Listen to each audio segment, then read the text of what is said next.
انا ببدا لما اتعامل مع اللوكال ريبو عادي، فده بالنسبه لي لوكال برانش. تمام. بمجرد ما بعمل بوش باعتبار ان هو مش موجود، خلينا نقول ان هو مش موجود، باعتبار ان انا بعمل بوش، عمل لي ايه على على الريموت ريبو؟ عمل لي برانش تاني اسمه ايه؟ الريموت برانش. تمام.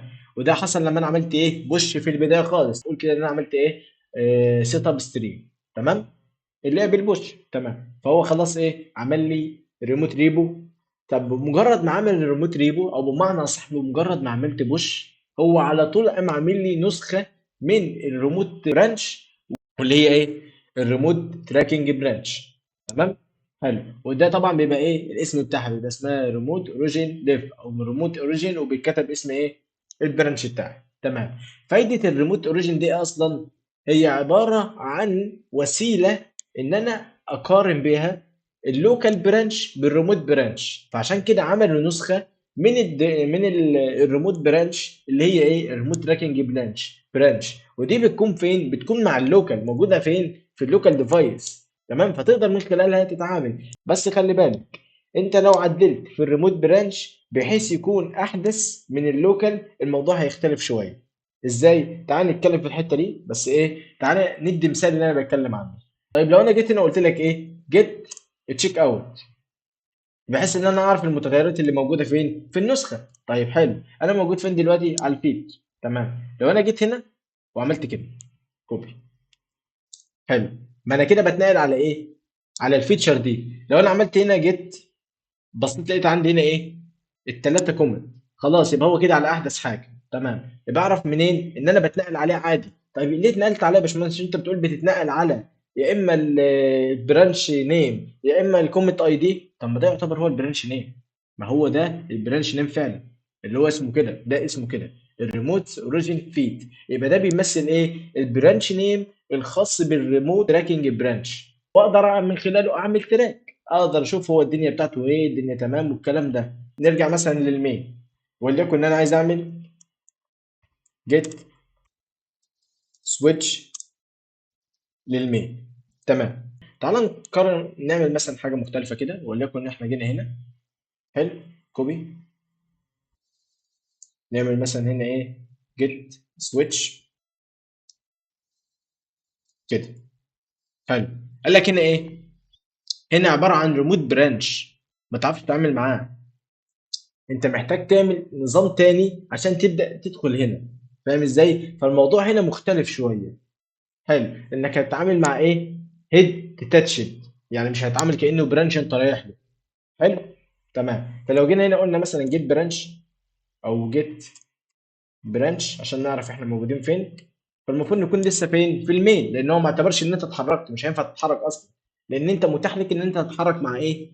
مع الريموت تراكنج برانش. لو جينا نراجع فايدته ان هو ايه؟ اعمل بس مقارنه ما بين اللوكال، واعمل مقارنه ما بين الريموت برانش واللوكال برانش. بس الريموت برانش مش دايركت، لا، عن طريق الريموت تراكنج برانش. تمام. عشان اعرف النسخه اللي معايا احدث ولا النسخه اللي موجود في الريموت برانش احدث. دي الفكره العامه. طيب دلوقتي لو احنا مثلا جينا عدلنا في اللوكال برانش، يعني مثلا انا لو عملت في الفيت مثلا، انا دلوقتي ايه؟ عايز اتنقل، اقول مثلا جيت سويتش واروح على الفيت مثلا. جيت هنا مثلا عملت ايه؟ وليكن عملت فيت واحد، فيتشر واحد دوت تي اكس تي. حلو. انا دلوقتي عملت التعديل فين؟ في اللوكال برانش. تمام. طيب انا كده دلوقتي عندي ايه؟ عندي اللوكال برانش احدث من الريموت برانش. تمام. بحيث لو انا جيت هنا انا عايز بقى ابدا اسمع التغييرات دي، ابدا اقول هنا ايه؟ جيت اد دوت، وبعد كده جيت كوميت داش ام، واقول هنا ايه؟ اد مثلا فيت واحد باي مثلا بواسطه ايه؟ او ان فيد برانش. تمام. حلو. فبالتالي انا عندي دلوقتي ايه؟ عندي حاله مختلفه. الحاله دي هي ايه؟ ان انا عندي لوكال برانش هو احدث من الريموت برانش. طيب عشان اخلي ايه الاثنين يبقوا مع بعض، او معنى صح اواكب التحديثات، اعمل ايه؟ هتقول لي بسيط، هتعمل هنا ايه؟ هتعمل جيت بوش اوريجين. طب بتقول لي هنا بتكتب هنا اوريجين ليه؟ اقول لك لان انا ما عملتش هنا سيت اب ستريم، فبكتب اوريجين واكتب ايه؟ فيد. بس قبل ما نبدا نشتغل هتيجي تبص لنا بص على ايه؟ على المنصه بتاعتنا. لو جينا عملنا هنا ابديت، حلو، حلو، انا معايا هنا ايه؟ الفيتشرز، بس ما فيش فيها اي كومنت، انا لسه دلوقتي مش متحدثه. فالحاله دي عندي اسمها ايه؟ ان اللوكال برانش عنده احدث حاجه عن ريموت برانش، تمام؟ فبالتالي هعمل ابديت للاثنين، او عامل كده اهو، او عامل ايه؟ بوش للاوريجن اللي موجوده، وبالتالي هيرفع التعديلات على ايه؟ على المنصه، بحيث لو انا جيت هنا وعملت كده دلوقتي هو لسه مش متحدث، هعمل له ايه؟ ريلود، تمام؟ فهيتحدث وهيعمل لي واحد كده وخلاص، وهو كده ايه؟ متحدث. دي الحاله الاولانيه. الحاله الثانيه، لو انا عدلت في الريموت برانش بحيث يكون احدث من اللوكال برانش، الموضوع هيختلف شويه. ازاي؟ تعال نروح ونشوف. بحيث لو انا جيت هنا مثلا على الجيت بلاي جراوند، تمام، وحددت مثلا هنا قال لك ايه؟ الكومبير والبول والكلام ده، مش عايزين نختلف فيه دلوقتي، بس عايزين نشوف ايه الفكره. لو انا جيت هنا ببدا اختار البرانش اللي انا عايز ابقى عليه، وليكن عايز ابقى على الفيد. حلو، هلاحظ ان في هنا اربع ملفات: المين، الثلاثه مين، والفيتشر الاخير. وليكن انا عايز اعمل ايه؟ ملف تاني. عايز مثلا اجي هنا اعمل فايل جديد، وليكن مثلا هنا عايز اعمل ايه؟ اد فايل، فاقول له هيعمل لي هنا مثلا كرييت فايل. حلو، هاجي هنا في كرييت فايل هيقول لي ايه؟ ضيف لي اسم الفايل اللي عايز تضيفه، وليكن فيت 2 فيتشر 2، تمام، دوت تي اكس تي، تمام. اقول له ايه؟ كوميت للتشينجز، هيقول لي هنا اعمل لي كوميت، هو بالتالي هيديك ديفولت اللي هو كرييت فيت 2 دوت تي اكس تي، تمام. وهنا في حاجتين، هنا في امرين، بيقول لك يا اما اعمل لي كوميت دايركتلي على الفيتشر، او بمعنى صح على البرانش اللي انا موجود عليه ده، يا اما تعمل لي كرييت برانش جديد وتعمل لي عليه ايه؟ التعديلات دي. طيب ده بيساوي ايه؟ الجزء ده بيساوي لما اجي اعمل جيت سويتش ده سي واعمل اسم البرانش، هنا بقى ياخد التعديلات ويعمل برانش جديد، تمام. حلو، لا اقول له لا انا عايز ايه؟ التعديلات دي. فاجي اعمل كوميت للتشينجز، تمام. تعال نروح كده ونشوف الدنيا. لو جينا رحنا هنا هنروح الجزء ما تحدثش في حاجه غلط، بحيث لو انت كنت عملت هنا برضو جيت لوج، هتبص هتلاقي لك هنا ايه؟ نفس الفكره، حدث لي فين؟ في الريموت برانش. ده مش معناه ان هو يتحدث في اللوكال. طب تعالى نعمل بوش والدنيا تمام، الا لو انا عملت بوش. حلو، بس البوش هنا هيختلف شويه، يعني التحديثات مش بتحصل غير لما بعمل ايه؟ بوش. بس تعال نجرب الموضوع بقى ونبدا ناخد التعديلات اللي موجوده بامر مختلف، وهو امر ايه؟ جيت فيتش، وبكتب اسم الريبو اللي موجود عليا اللي هي ايه؟ اوريجين.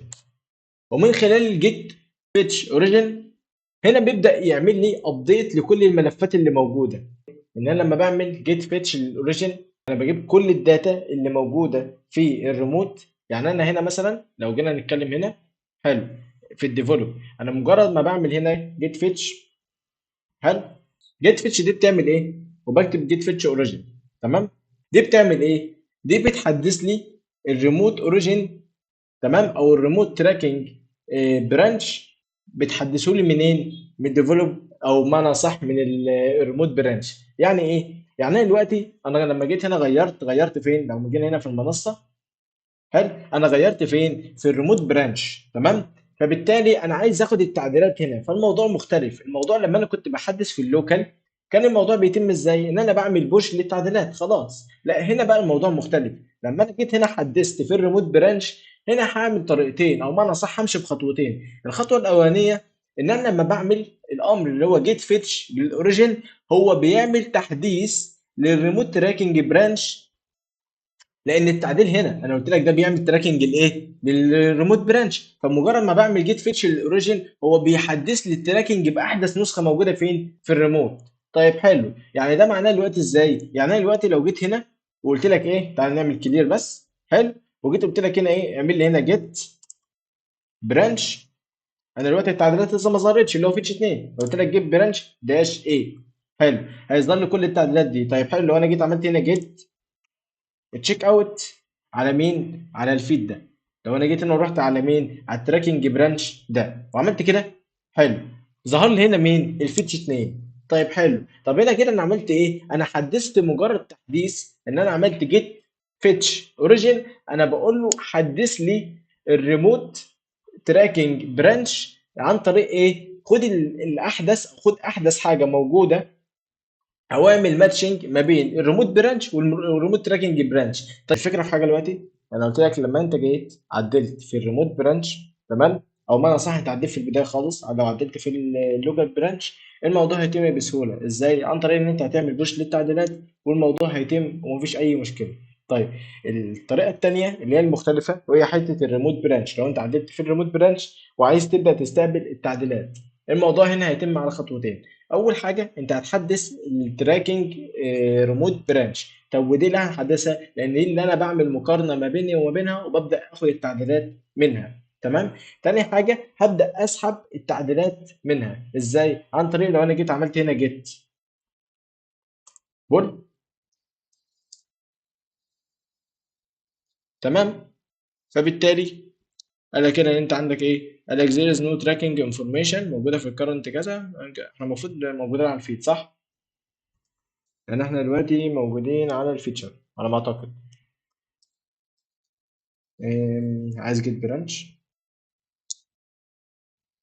احنا على جيت معلش انا ما كنتش عامل السيت اب هنا، فاحنا نضطر نعمل ايه؟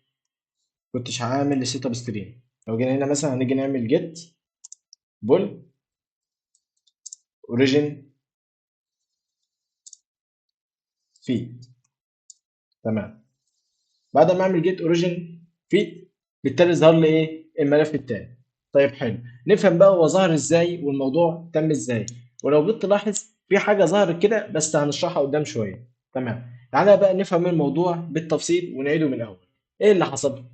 لو انا جيت هنا، انا في البدايه لما حبيت اعدل مثلا في اللوكال هنا، عن طريق ان انا اعمل ايه؟ بسيطه، هعمل تعديل هنا واقوم معرف التعديل ده بكلمه حلو واعمل بوش وبالتالي الموضوع ده ايه؟ هيتحدث. طيب الاختلاف هنا ايه اللي هيحصل؟ لو انا جيت عدلت في الريموت برانش الموضوع هيختلف شويه، هيمر بمرحلتين. المرحله الاولى ان انا لازم احدث الريموت تراكنج برانش لان هي اللي المفروض بتكون نسخه منها، والموضوع ده مش بيتم يدوي. هو بيتم يدوي امتى؟ لو انا عملت بوش لدي فبالتالي دي بتحدث عادي، تمام. اما لو انا عدلت يدوي هنا ده بيحتاج ان انا اعمل له تراك بايدي مانوال، تمام. فبعملها ازاي؟ عن طريق ان انا بعمل جيت فيتش اوريجين او جيت فيتش، الاثنين شغالين، تمام. بعد ما اعمل له جيت فيتش اوريجين او جيت فيتش عامه هو كده حدث لي الريموت تراكنج برانش. طيب حلو، لان انا ما ينفعش اخد التعديلات من هنا دايركت. اللي بيحصل ايه؟ ان انا مش باخد التعديلات من هنا دايركت، تمام.